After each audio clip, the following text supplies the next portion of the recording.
मतलब समस्या को ऑनलाइन ठीक कर दिया है। अब कम से कम कोई मांगेगा तो नहीं टिकट।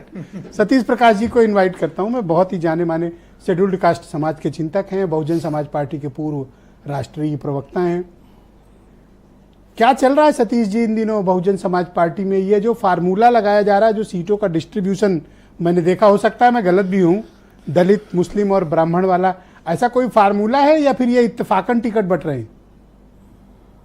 नहीं, देखिए ब्रजेश जी, बहुजन समाज पार्टी एक राजनीतिक दल के साथ साथ एक सामाजिक मिशन भी, और माननीय काशीराम जी ने जब से बहुजन समाज पार्टी का जन्म हुआ है तब से जितनी जिसकी संख्या बारी उतनी उसकी हिस्सेदारी, ये पहले दिन से है, तमाम वर्गों का। सर पहले दिन से कैसे मान लूं? हर चुनाव में आप किसी न किसी को आगे लाते और कहते हो हिस्सा, अब इसमें आप 3 लाए, कह रहे हैं कि अब इनका हिस्सा। देखिए ब्रजेश जी, आमतौर पर बहुजन समाज पार्टी के ऊपर जितने आरोप लगाए जाते हैं, है ना, गठबंधन को लेकर के बहन जी के ऊपर, बहुजन समाज पार्टी के ऊपर आरोप लगाए, आप तमाम शुरुआत करते हैं, तमाम पार्टियों के लोग आराम से, बड़ा आराम से एक बात कह करके कि बीजेपी की बी पार्टी है, और ये चुनाव कहीं ना कहीं, ये टिकट डिस्ट्रीब्यूशन इस बात का क्लियर कट संदेश है कि बहुजन समाज पार्टी अपने दम पर चुनाव लड़ रही है। देखिए, अगर सर इतना खुला कौन एंकर बोलेगा? मैंने ओपनिंग में खुद ये बात कही थी। नहीं सर, बिल्कुल मैं आपकी बात से सहमत हूं। देखिए, बागपत में गुर्जर समाज को रिप्रेजेंटेशन, वो निश्चित रूप से बीजेपी के लिए चैलेंज है। मेरठ में त्यागी समाज को रिप्रेजेंटेशन, निश्चित रूप से वो बीजेपी का नुकसान पहुंचाएगा। अगर मुजफ्फरनगर में देखेंगे, प्रजापति समाज का व्यक्ति चुनाव लड़ रहा है, उसका चुनाव कहीं ना कहीं बीजेपी को थ्रेट लगेगा। अगर आप बिजनौर में देखेंगे, जाट समाज को टिकट दिया है, वहां कहीं ना कहीं बीजेपी को हराएंगे। ये आरोप नहीं लगा सकते, बहुजन समाज पार्टी के ऊपर ये आरोप नहीं लगा सकते कि टिकट डिस्ट्रीब्यूशन में उसका कहीं भी लाभ बीजेपी उठा जाए। जी, मैंने तो खुद ही ये बात कही कि बहुजन समाज पार्टी इस बार बड़े रणनीतिक रूप से टिकट बांट रही है। इस बार समाजवादी पार्टी को तो केवल बयानों से परेशान कर रही है, लेकिन आपका टिकट डिस्ट्रीब्यूशन बीजेपी को परेशान कर सकता है।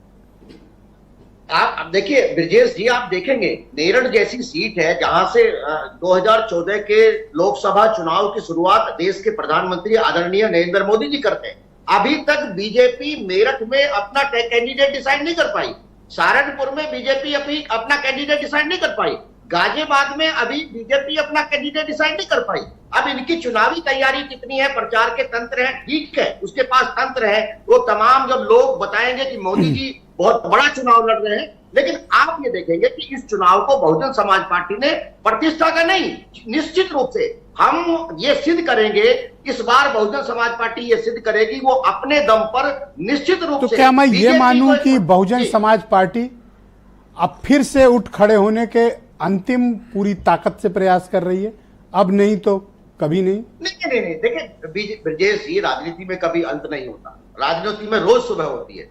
चुनाव सिर्फ 24 में नहीं है, चुनाव तो 27 में भी होंगे, उसके बाद में भी होंगे, 29 में भी चुनाव होंगे, ये ऐसा नहीं कह सकते। लेकिन मेरा मानना है कि राजनीति में हर चुनाव बहुत महत्वपूर्ण होता है। बहुजन समाज पार्टी पहले दिन से इस चुनाव को लड़ती है। हाँ, एक बात जरूर है कि बहुजन समाज पार्टी के ऊपर जितने आरोप लगाए जाते हैं, पिछले चुनाव में बीजेपी ने जानबूझ करके उत्तर प्रदेश के चुनाव को पोलराइज किया, उसको हिंदू मुस्लिम में बांटा, कहीं ना कहीं जो उत्तर प्रदेश की जो अल्पसंख्यक आबादी है उसके ऊपर एक ऑप्शन दे दिया कि अगर आप समाजवादी पार्टी को वोट देंगे तो आप जीत जाएंगे।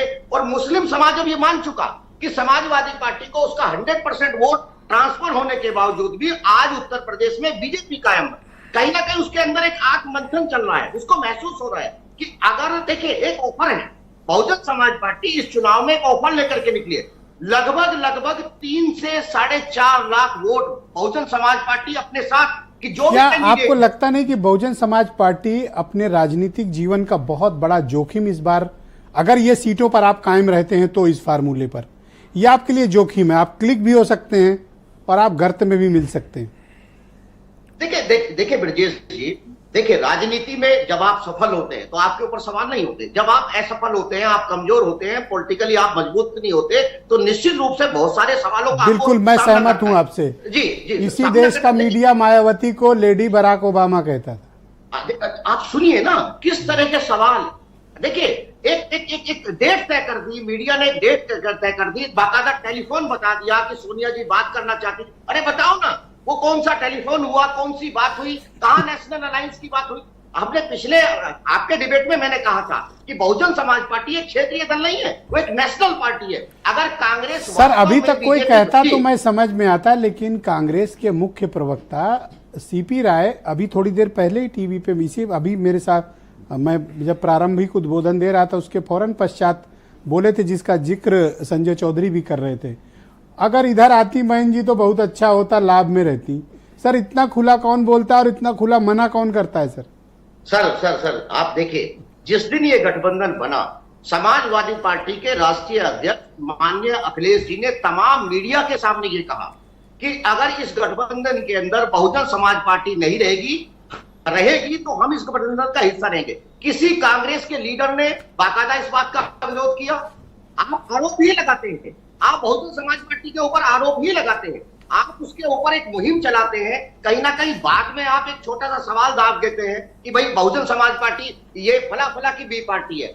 निश्चित रूप से बहुजन समाज पार्टी ने एक मैसेज किया है और उत्तर प्रदेश की सर जनता अभी के तक सामने- के जो सीट जी, डिस्ट्रीब्यूशन उसमें बी वाली तो कोई बात नहीं दिखती है, नहीं सर ये मैं अभी कहता तक तो हूं। ए वाली बात दिख रही है सर। देखिए ब्रजेश जी, ये सच्चाई है। बहुजन समाज पार्टी इस बार के लोकसभा चुनाव में 3.5 लाख, 4 लाख, 2.5 लाख, 2 लाख का अच्छा वोट ये का बताओ, ऑफर ये लेकर आपके निकली। नाम जी। जो बीएसपी है उसके पहले एस लगा के SBSP जो बना लिए हैं, अभी मैं पूछा कह रहे थे देवरिया लड़ूंगा 2 सवाल बाद आपके नाम के पहले एस लगाए हट गए, क्या है इनका सर? देखिए भारतीय लोकतांत्रिक व्यवस्था की यही खूबसूरती है कि कोई भी व्यक्ति अपना दल बना सकता है, अपनी पार्टी बना सकता है, चुनाव लड़ सकता है, इसमें आप किसी को रोक नहीं सकते। और मेरे हिसाब से कोई व्यक्ति अगर पार्टी बनाता है, चुनाव लड़ता है, तो उसको एज ए लोकतांत्रिक होने के नाते सबको स्वागत करना चाहिए, सबको राइट है। अगर किसी को लगता है कि वो बहुजनों की राजनीति या जी, अगर ये संजय चौधरी के घर से हिस्सा मांग रहे हैं तो संजय इनका स्वागत थोड़ी करेंगे भाई। देखिए वो तय करेंगे। ब्रजेश जी, किसी भी लोकतांत्रिक व्यवस्था में किसी को आप चुनाव लड़ने से नहीं रोक सकते। अरे सर आप मेरे ऊपर नाहक आरोप लगा, मैं नहीं रोक रहा, मैं तो पैरवी में हूं उनकी, आप समझ ही नहीं रहे हो। जी मैं पैरवी कर रहा हूं उनकी। नहीं, निश्चित रूप से हम देखिए, मेरा व्यक्तिगत आकलन है कि कोई भी व्यक्ति मैं पार्टी ब्रजेश बनाए, शुक्ला जी चुनाव को लड़े। आमंत्रित